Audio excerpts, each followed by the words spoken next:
नमस्कार दोस्तों। सदाबहार चरित्र अभिनेता अशोक कुमार के बाद ओम प्रकाश का नाम आता है।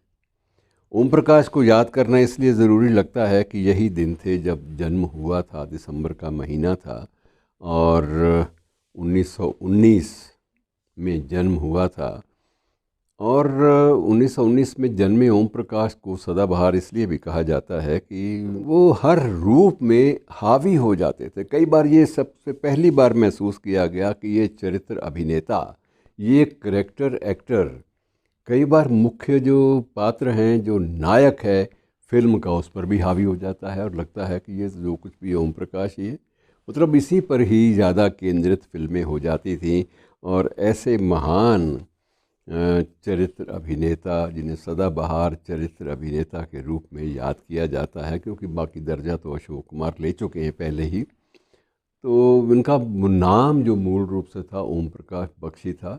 और शायद ये भी कम लोगों को मालूम है कि इनका जन्म जो है वो जम्मू में हुआ था। यद्यपि जम्मू वालों को भी ये चीज़ें याद नहीं हो सकती, हो सकता है कि वो भी भूल गए हों।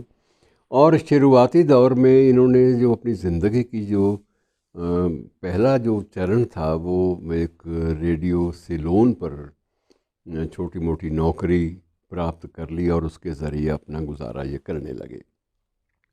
और 1937 में जो नौकरी इनको मिली थी उसमें ऑल इंडिया रेडियो तब कहलाता था, सिलोन भी, उसका नाम यही था, ऑल इंडिया रेडियो सिलोन। तो सिलोन का जो ऑल इंडिया रेडियो था, जिस पर अमीन सयानी भी काफ़ी देर जुड़े रहे, जिनके नाम से वो जन जन में ये रेडियो जो है सिलोन का ये सुना जाने लगा, पॉपुलर हो गया, लोकप्रिय हुआ। उसी ऑल इंडिया रेडियो सिलोन में 25 रुपए के मासिक वेतन पर ओम प्रकाश ने अपनी ज़िंदगी का जो व्यावसायिक जो रूप था वो आरंभ किया था। और उसके बाद इनको जब थोड़ी सी प्रमोशन मिली तो ये स्थायी कलाकार, परमानेंट आर्टिस्ट के रूप में इनको ले लिया गया। और परमानेंट आर्टिस्ट के रूप में भी इनका वेतन इतना ज़्यादा नहीं था। तो उसी बीच में एक घटना घटी जिसने इनकी ज़िंदगी में एक नया बदलाव जो है वो ला दिया।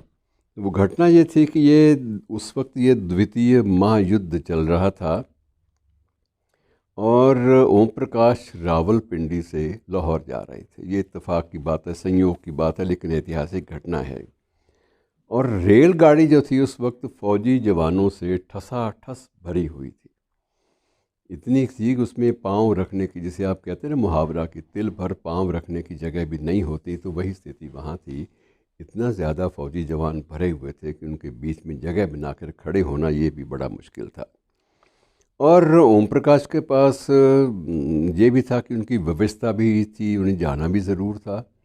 वहाँ कुछ असाइनमेंट्स उनके लिए प्रतीक्षा कर रही थी, जिनमें उनको अपनी भूमिका निभानी थी एक व्यावसायिक कलाकार के रूप में। और सबसे बड़ा जो विचित्र बात ये थी कि उस रेल में प्रथम श्रेणी में भी जो स्थान थे वो भी सिर्फ पाँव रखने के लिए थे। वहाँ से भी निकलना, उस भीड़ में प्रथम श्रेणी में घुसना भी मुश्किल था। और इनके पास तो जो टिकट थी वो भी तीसरे दर्जे की थी। उस वक्त 3 दर्जे हुआ करते थे, एक फर्स्ट क्लास, दूसरा इंटर क्लास या सेकंड क्लास और तीसरा तृतीय श्रेणी, जबकि अब ये ऐसा नहीं होता। और एक बार उसमें ये था कि वो घुसने की जगह पर एक बार पहले दर्जे में ही, फर्स्ट क्लास में ही श्रीमान जी ने अपना पाँव तो जमा दिया। पाँव जमा लिया तो उसमें 3-4 अंग्रेज़ अफसर बैठे थे, सैनिक अफसर। और उनके दिमाग में आया कि वो वहाँ पर अगर कोई एक्टिंग का कला दिखा सके तो शायद बात बन जाए। उन्होंने वहाँ एक गूंगे व्यक्ति का अभिनय किया, जो आदमी बोल नहीं सकता, गूंगे व्यक्ति का। और जब फौजी अफसरों ने उनसे पूछा कि क्या वो जन्म से ही गूंगे हैं, तो ओम प्रकाश ने बड़ी खूबसूरती से अपना सिर हिला दिया। बोलना तो था नहीं, अभिनय कर रहे थे। फौजी अफसरों के मन में उनके प्रति काफ़ी वो सहानुभूति सी पैदा हुई और ओम प्रकाश को उन्होंने खिलाया भी, पिलाया भी और लेटने के लिए एक पूरी बर्थ भी दे दी। और इस तरह से बड़े आराम से यात्रा संपन्न हो गई गूंगे व्यक्ति के रूप में। मगर पोल खुल गई लाहौर पहुंचने पर, जो व्यक्ति लाहौर पर स्टेशन पर ओम प्रकाश को लेने आया था उसने पूछ लिया कि हाँ बरखुरदार सफ़र कैसा कटा। और जब उन्होंने सवाल का जवाब टाल भी नहीं सकते थे, जो लेने आया रिसीव करने आया है, तो उसको अगर ऐसे वो टाल देंगे तो बड़ा मुश्किल हो जाएगा। वहाँ थोड़ा सा वो बोलने में ही, और उनको वही देखा कि सारे जो अंग्रेज़ अफसर हैं वो घूर के देख रहे थे कि इसने बेवकूफ़ बनाया, हमें खा पी भी गया, पूरी बर्थ पे लेट के कम वक्त आया और अब साला आराम से बोल रहा है। तो ये बड़ी लेकिन ओम प्रकाश ने उस सवाल को टाला नहीं। उसने ये कहा कि हिम्मत जुटाते हुए कि माफ़ कीजिए बिरादरान, आप लोगों की ये जो लंगड़ी अंग्रेज़ी है मेरे भेजे के अंदर घुस नहीं पा रही थी।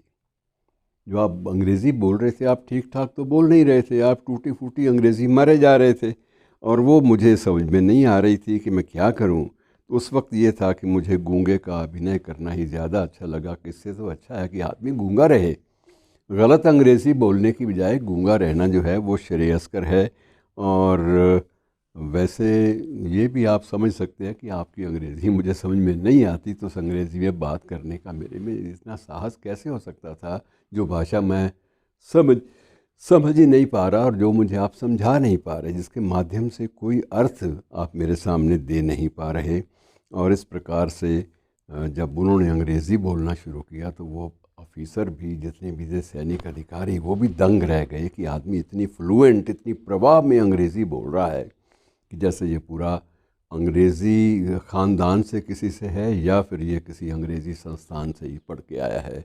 और स्थिति ये भी थी कि उनकी जो उच्चारण था भाषा का, अंग्रेज़ी का, वो आम तौर पर छोटे मोटे दायरों से बाहर था।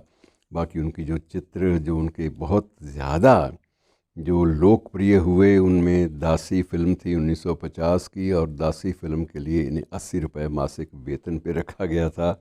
और उसके बाद भैया जी, गेटवे ऑफ इंडिया, चाचा जिंदाबाद, दुनिया गोल है, झंकार, लकीरें, न जाने कितनी ऐसी फिल्में बनी।